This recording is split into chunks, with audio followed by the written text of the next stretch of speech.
పండుగైపోయింది ఐదేండ్ల దాకా ఇగ రానంది నీకు మీరు ఎవడు ఇగ దాపడురో బిర్యానీ ఎవడు తినిపించడురో సీరసారలు రైక ముక్కలు పోక వక్కలెవడి ఎడు తల్లి ఓట్ల పండుగైపోయింది ఐదేండ్ల దాకా ఇగ రానంది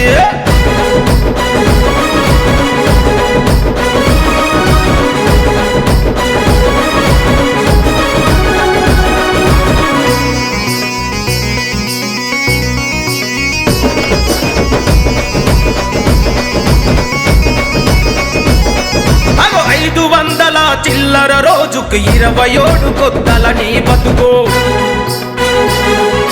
సంతలో పశువుకు ఉన్న విలువ ఒక ఓటరుగా నీకు లేదు ఎందుకో బర్రెను కొంటే 60,000 ఎద్దును కొంటే 80,000 గాడిద కొంటే 20,000 పందిని కొంటే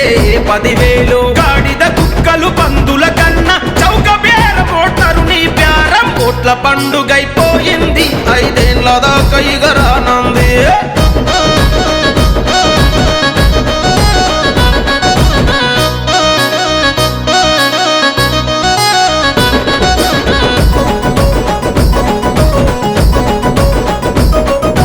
అసెంబ్లీ పార్లమెంటులు శూద్రులు గుడ్డలు తుకుతారా గడ్డి వీకుతారా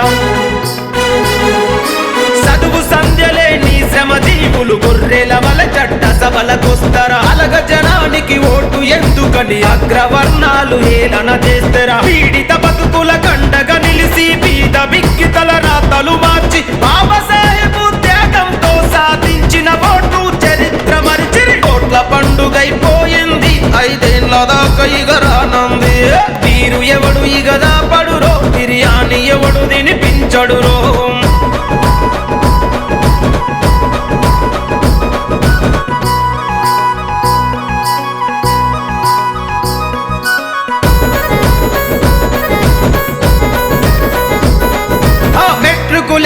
డిగ్రీలు చదివినోళ్ళకే ఓటుండాలంటూ భూమి శిస్తుగట్టే సంపన్నుల కోటు హక్కు కల్పించాలంటూ అంగ్రేజోడితో అగ్రవర్ణాలు మొరపెట్టుకొని మొత్తుకుంటుంటే అంబేద్కరుని అలగ జనానికి ఓటు విలువ ఏం తెలుసని అంటే దేశంలో పుట్టిన ప్రతి మనిషికి బాబాసాహెబ్ ఓటందించినగా ఓట్ల పండుగైపోయింది ఐదేండ్ల దాకా ఇగ రానంది నీకు మీరు ఎవడు ఇగ దాపడురో బిర్యానీ ఎవడు తినిపించడురో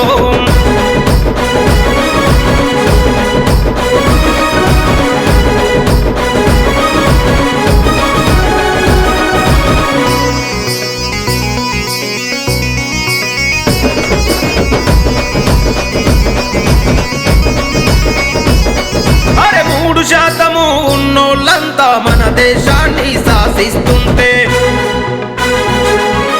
5% ఉన్నోళ్ళేమో రాష్ట్రాలను పరిపాలిస్తుంటే 92% ఉన్నోళ్ళోట్లు అమ్ముకొని బానిసలవుతుంటే సింహంలా రాజులు గమ్మంటే ఎంగిలి బతుకుల బానిసలైతే ఓట్ల పండుగైపోయింది ఐదేండ్ల దాకా ఇగ రానంది నీకు మీరు ఎవడు ఇగ దాపడురో బిర్యానీ ఎవడు తినిపించడురో